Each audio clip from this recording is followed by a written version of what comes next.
Voilà, voilà, merci. Merci Nabino Balandia Kafuti Télévision. Merci na confiance bozo pesa biso. Merci na ndenge bozo continuer ko soutenir biso. Merci ndenge bozo continuer ko pesa biso ba info. Merci ndenge bozo orienter biso. En tout cas Kafuti Télévision, ils allaient reconnaissant. Kafuti Télévision, et vous allez toujours reconnaissant. Na ba nyonso bazo sala effort. Ya ko pesa biso ba information. Ba nyonso bazo sala ba effort. Ya ko sala biso ba remarque pour que Kafuti Télévision et que de liboso. Bo continuer ko sala biso ba remarque, bo continuer ko orienter biso parce que Kafuti Télévision zali chaîne o et mis en place pour que e ba couper ça éclairage là où ba zone d'ombre ezali. Biso tozana biso ba umbu na bino, tondima ko travailler pour na bino. Tondima ko se sacrifier, tondima ba humiliation.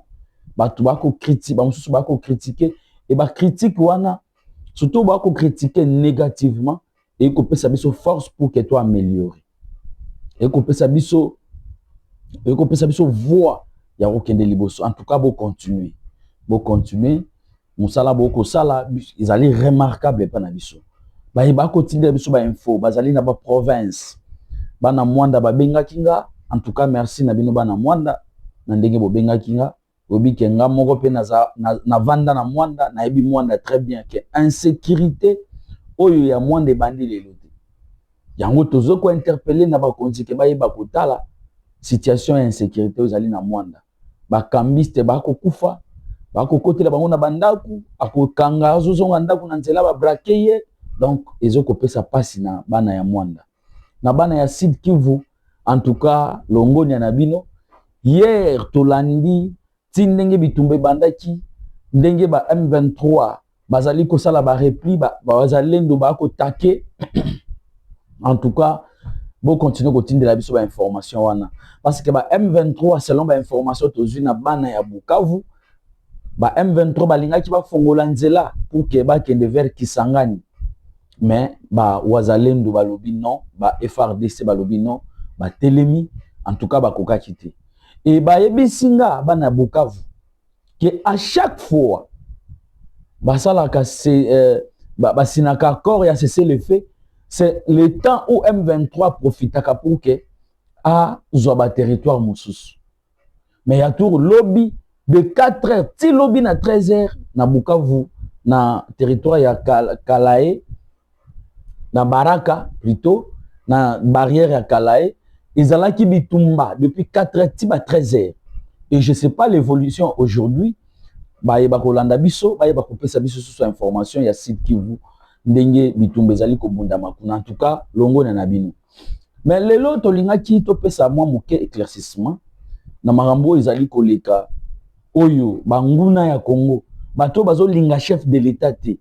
Bato yo bazawana toujours ou ba nuire na musala ya chef de l'état parce que bato nyonso bazali ba composer na gouvernement ba ko sala musala pona ba ko sala musala na vision ya chef de l'état et yo ko bundisa moko oko bundisa le chef de l'état oko bundisa mama Judith Suminwa parce qu'aujourd'hui on prend l'exemple ya Adolphe Mozito azali 20 ya budget musala ko sala na coordination ya mama Judith Suminwa na vision ya chef de l'état. Et Herbino boko sangisa moi ba mbonga mike ko pesa ba journaliste ya ko pesa ba communicateur pour ba nuire na kombo ya mwana mboka Adolphe Mozito boko nuire na Adolphe Mozito te mais boko nuire na chef de l'état pe mama Judith Suminwa. Mais makambo pe ba koloba eza ta sensité et bato ba koloba makambo na toyebi bango malamu ba mususu awa basenga ba pardon et pas ya général Kilimba Limba to mona bango nazaka kaleki na yo limbisanga to mona wana procès motamba na suka nango ndenge komi un avocat comme ko menacer client na ye zo niveau muto bongo donc quelqu'un qui n'a pas de moralité exacte pas na ye donc il est prêt à tout et quand il vient il dit non Blanchard Mongombaza dirikaba Je ne sais pas à vérifier qui to ils ont sentiment. Oh Mozito azali tribal. Mais Mozito atikala kozala tribal jamais na vie na ye. Jamais atikala kozala tribal. Et a kozala ka yango te parce que na âge a komi nango a kozala zu tribal te ba âge wana kozala ba tribal si déjà il est pas na ye. Donc pour dire que bande ko belé ba sala effort te batanga pe malamu. Parce que l'information, il faut le vérifier, il faut critiquer l'information. Toujours ma critique historique dans la classe. Et quand tu viens avec l'information, si tu n'as pas critiqué, ou comment on peut savoir cette information brute, ça te dit que tu as un problème. Et aujourd'hui, je voulais vous dire que l'administration, il y a budget. Il y a un secrétaire général, Oyo Akambaka Yango. Et le ko ba bengi comme Matisagrad. Et le ko ba bengi changement. Ce n'est pas le ministre de Asala Kango, mais c'est le secrétaire général de Asala Kango. Et Adolphe Mozito a pris le ministère Wana depuis le 12 août, si l'élo. Et tout ça, déjà 3 mois. Et Adolphe Mozito a continué à mettre ça, arrêté ton projet, arrêté Oyo. Le président de l'Assemblée nationale actuelle, Oazalaki Nabidje, Mineta Nabidje, Atikaki. Mais le secrétaire général avait posé quelques préalables. Alobi non, ils en ont moi bambé ba moi ils ont amicé. Adolphe Mozito en tant que légaliste, il s'est zoyango bongisa. Adolphe Mozito on a un secrétaire qui a bongisi. Na yo ko zongisa, Adolphe Mozito a signé. Pour na ka komema ba réforme na katia ministère wana. Et ba constata que ministère wana ezana ba poste monsieur comment net ba chef coutumier. Balinga kolongwa sika wana te. Maintenant, il faut qu'il y ait une réforme. Et c'est le secrétaire général qui a sali makambo wana nyonso.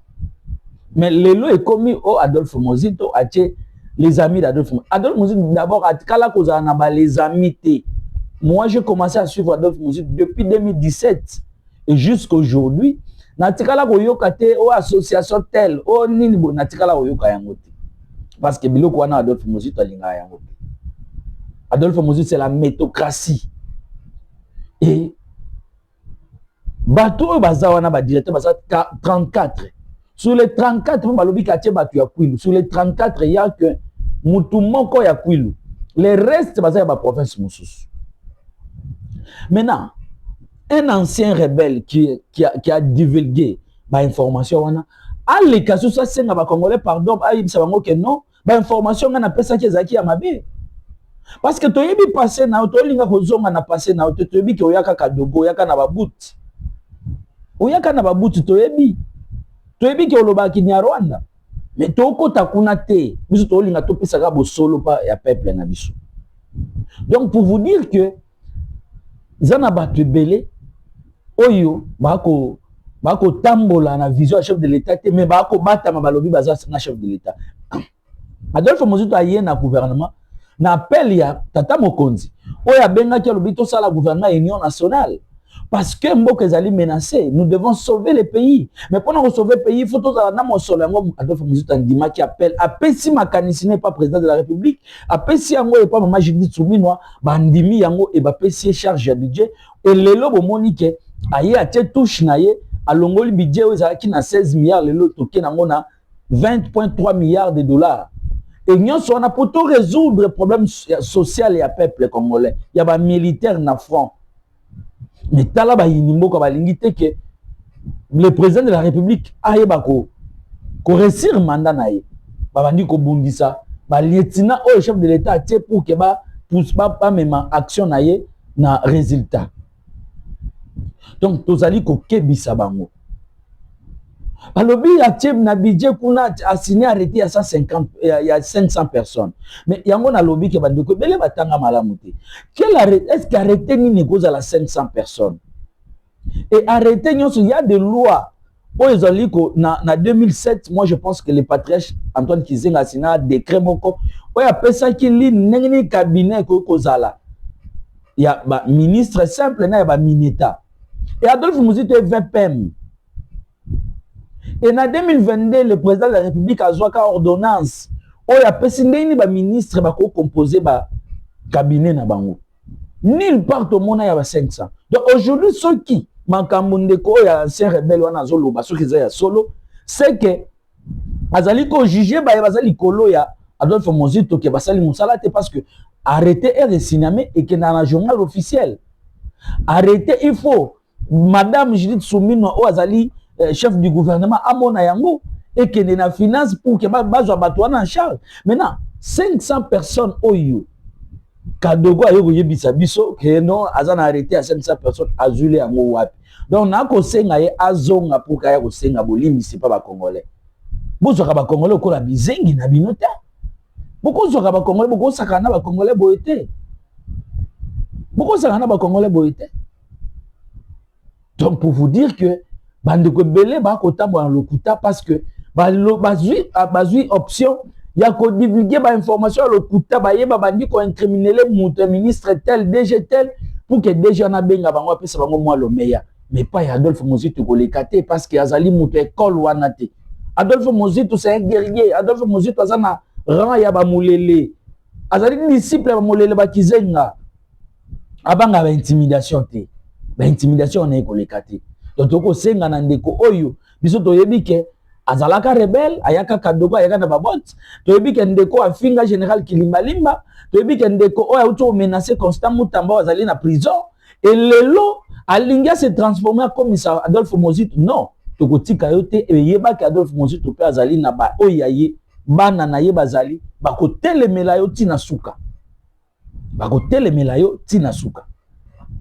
Voilà na wane zaki éclaircissement ya ministère ya budget oyo bato bakolo ba n'importe quoi. Adolphe Mozito c'est la métocratie et na koyebi sabino ki Adolphe Mozito lelo bandeko ya nouvelle elanti siko bandi mosala te parce que atikaki nano bandeko aimé boje atikaki ba estimé ba faire courant jusqu'au 3 mois parce que to yaki na période où il y a élaboration ya budget et le ministère est trop technique. Donc il faut batwana na bazala pour que ba yeba ndeni ya ko lelo bato achebo les alo kuta eza baka biosha ba oluka mbongo et na ministère budget ba ko benga binoté mais na lingi pe na dénoncer eloko moko lelo mboka na biso eza confronté na ba rébellion na ba guerre d'agression na ba bloc belé insécurité partout. Mais insécurité wana soto landeli malamu ezali pona conflit ezo uta toujours na mabeli oyoka ba chef coutumier ba chef de groupement ba ko wele la mabele suka nango e boti ba makambo bele na este kuna to yebi awa na kwango ba mobondo ba bimi pona ko wele la ba mabele.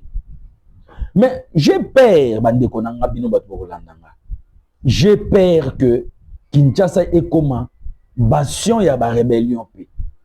Parce que déjà, vous avez dit que Mobondo Baza na Kinshasa, Baza à 20 km, il y a groupement Kingakati.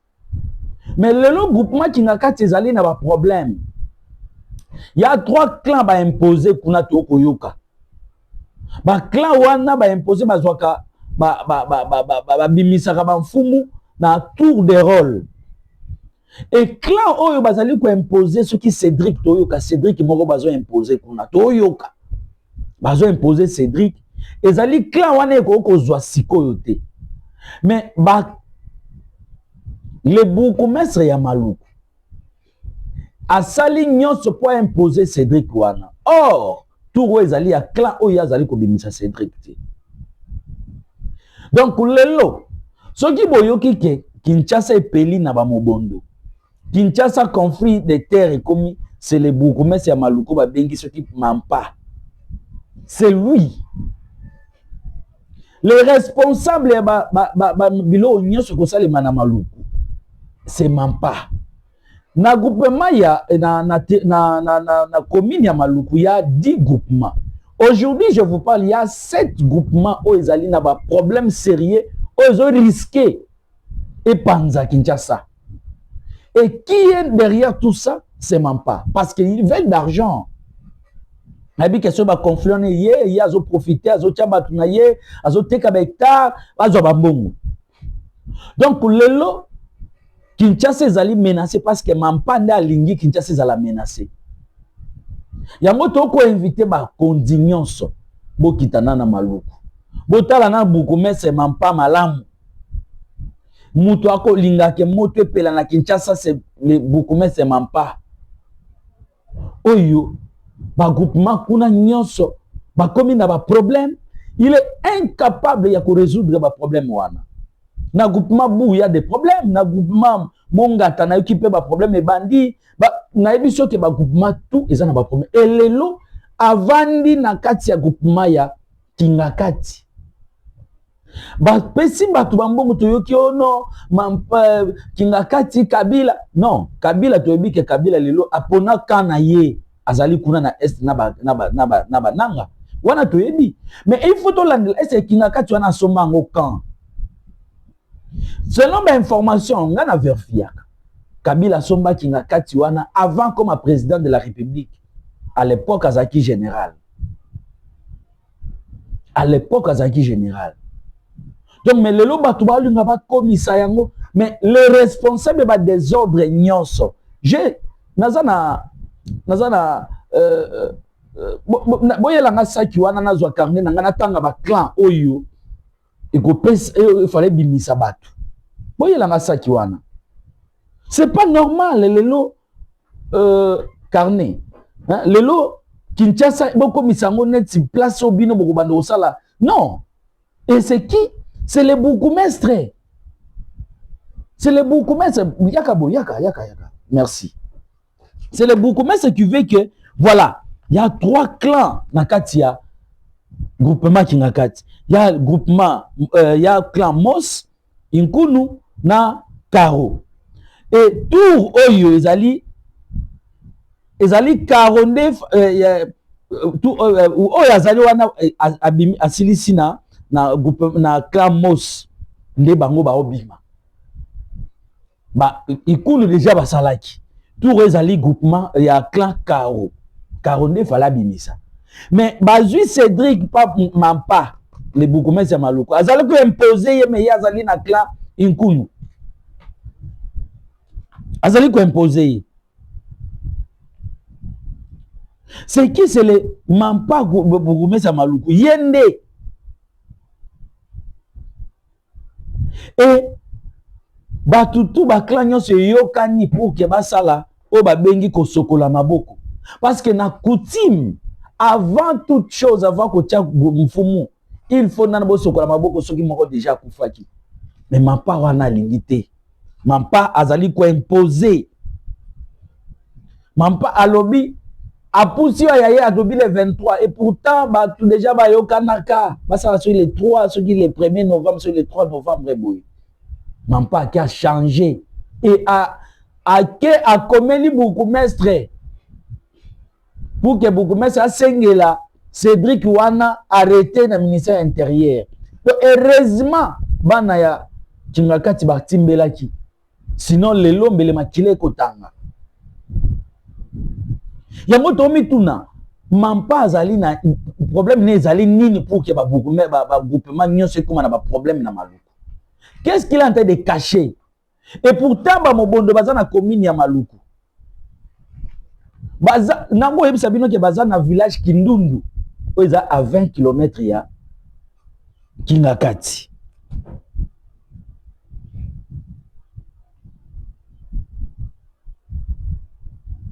Et toyoki ke ba imposition azo pesa wana ya kusokola maboko.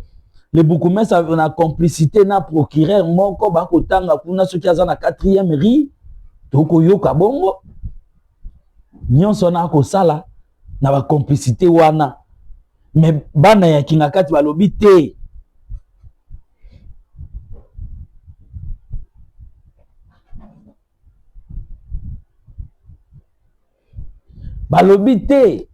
et ba clan wana lobby le bourgmestre tu ne peux pas manigancer loko zali ya coutume ebomaka batu coutume silisaka mboka Mampa pourquoi ozo sala boye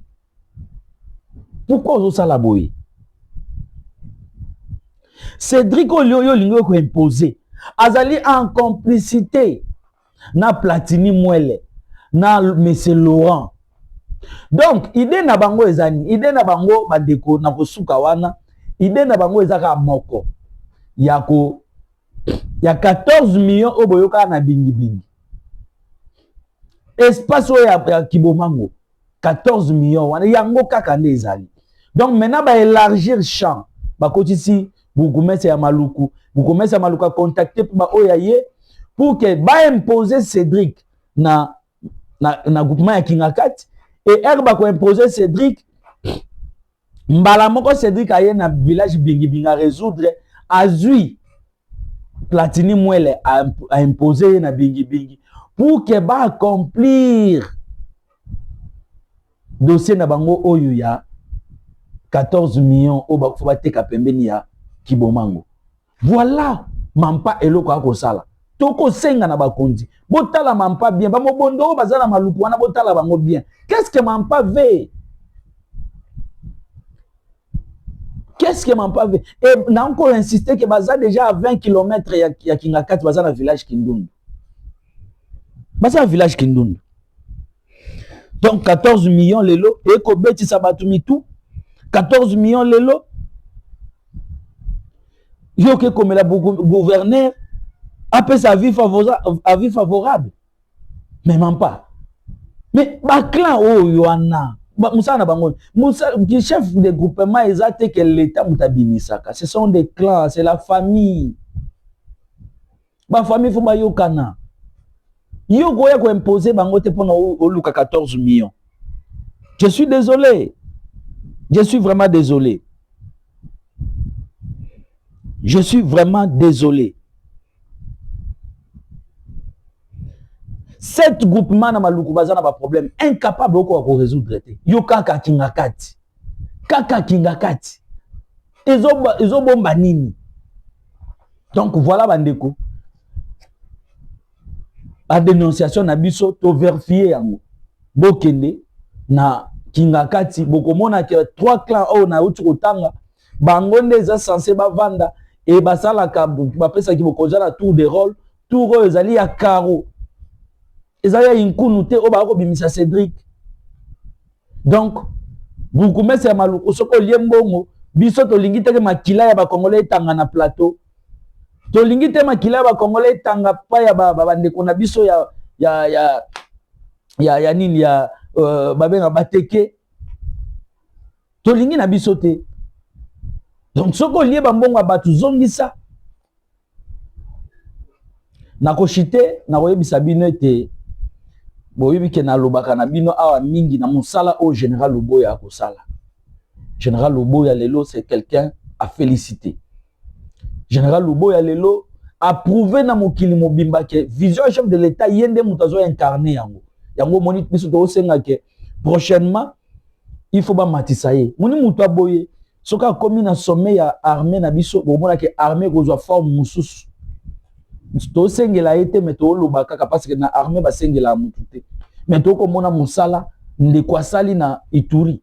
Ituri ezalaki milieu makila etanga chaque jour melelo kimi ekoti na latsaki bino buni ndenge bato bako tambola tina butu na lakisi bino ba territoire lokola ba jugu oyo to bando ko yoka biso omona jugu lokola okobeta lisolo ya jugu te melelo jugu ko vivre. Lelo lac Albert ezalaki makile ko tanga melelo ba pêcheur bazonga. C'est grâce ya Luboya. Ba concert, ba activité culturelle zonga na bunya parce que kimi ekota ya la paix. Et ako continuer musala. Lelo na koloba mingi te. Hein? Na koloba nanga mingi te. Ne botala. Musala oyo général Luboya ako sala.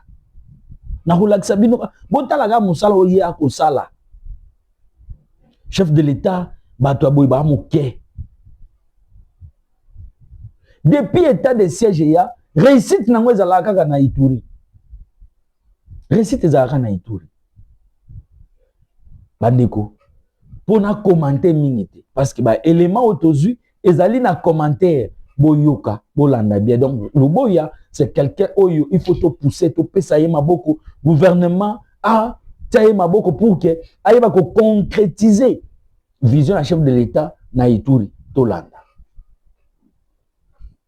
Sous les commandements du lieutenant-général Luboya Kashamadjoni, gouverneur militaire de l'Ituri, les forces armées poursuivent sans relâche les opérations de sécurisation du territoire des Djougou. C'est au terme d'une collaboration exemplaire entre les FARDC, les jeunes de la communauté EMA, le chef coutumier ainsi que les leaders communautaires et politiques que plusieurs caches d'armes appartenant à la milice CRP Zaïre, dirigée par Thomas Lubanga, allié du M23, ont été découvertes. Nous saluons avec insistance l'acte de patriotisme posé par les jeunes EMA en particulier et en général ceux de la chefferie de Mambisa. Leur collaboration a permis aux forces armées de mettre la main sur un arsenal militaire conséquent. C'est une preuve que la population refuse catégoriquement la présence et l'idéologie de la CRP Zaïre alliée du M23 dans notre province. Nous les encourageons à poursuivre ce travail citoyen aux côtés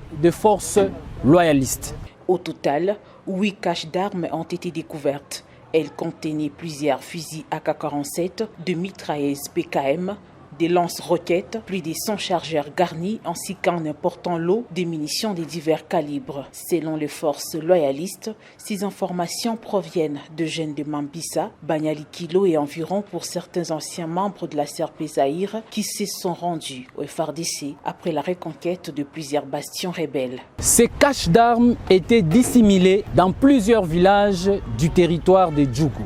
Nous appelons la population à continuer de dénoncer toutes les activités criminelles. La victoire contre les groupes armés en province de l'Ituri est un combat que nous devons mener ensemble avec notre population. Pour les commandants d'opérations militaires, cette opération est la preuve que les Ituriens, dans leur grande majorité, rejettent désormais la milice au CRP et répondent favorablement aux appels du chef de l'État, Félix Antoine Tshisekedi Tshilombo, en faveur de la paix et de la cohabitation pacifique.